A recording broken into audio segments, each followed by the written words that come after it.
There will never be a point in your life where it's the right time to do a great thing.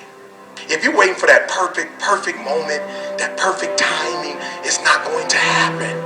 You know what you have to do? You have to create the perfect time and the perfect opportunity and the perfect situation. So a lot of people become comfortable. They stop growing. They stop wanting anything. They become satisfied. People getting ready to go to jobs that they don't like. Jobs that are making them sick. You see, when you're not pursuing your goal, you are literally committing spiritual suicide. When you have some goal out here that you're stretching for and reaching for that takes you out of your comfort zone, you'll find out some talents and abilities you have that you didn't know you had. When the messenger of misery visits you, what are you going to do? What will keep you in the game? There are things that you think you'll never need to know, that you may only need to know one time in your life, but that could save your life because you had that knowledge.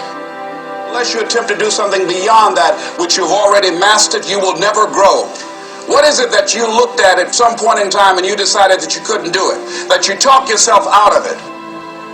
You're waiting on your next door neighbor to make it happen for you. It may not happen. If you're waiting on your mother or your father, they may be so ancient in their thinking that they don't understand this opportunity that you have. And if you're waiting on them, it may never get done. You don't beg average people to be phenomenal. You don't beg good people to be phenomenal.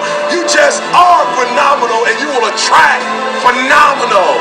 What reason can you remember that you can call on, that you can reach on, that can make you get back up?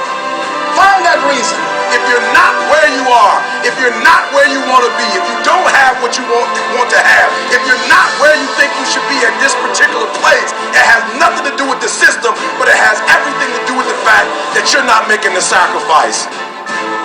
I want you to make that dream become a reality, because if you don't, you will be working for somebody else to make their dreams become a reality.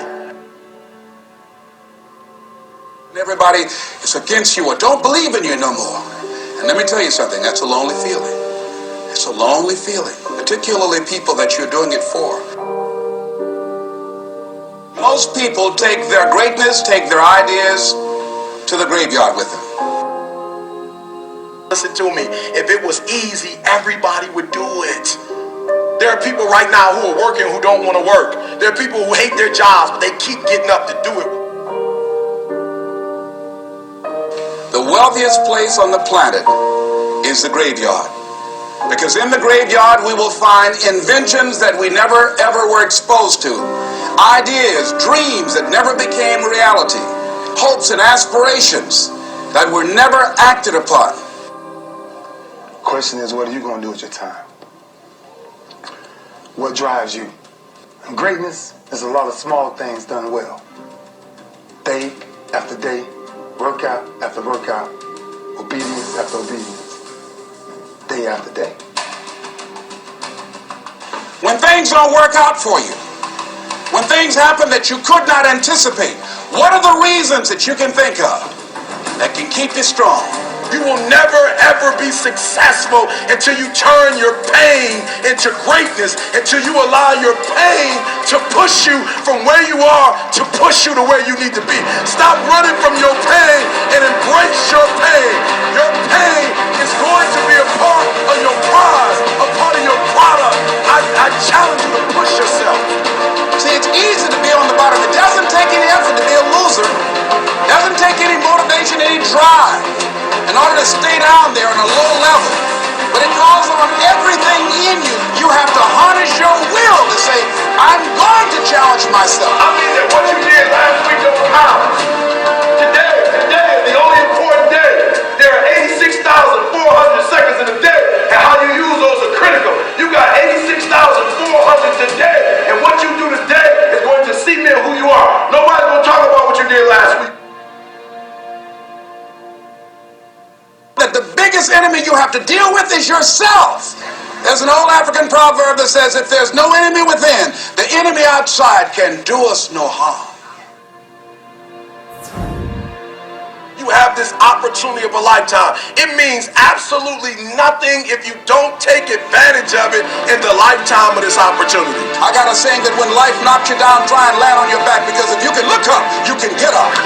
If you want a thing bad enough to go out and fight for it, to work day and night for it, to give up your time, your peace, and your sleep for it, if all that you dream and scheme is about it, and life seems useless and worthless without it. See, it's time now. If you want to make this your decade, you've got to start saying yes to your life. You've got to start saying yes to your dreams, yes to your unfolding future, yes to your potential, as opposed to saying no. When you die on E. Leave no dream left behind, guys. Leave no opportunity left behind. When you leave this earth, accomplish every single thing you can accomplish. Listen to me, you're going to be here one day, but you'll never get here if you give up, if you give in, if you quit. And finally, guys, you got to want to succeed as bad as you want to breathe.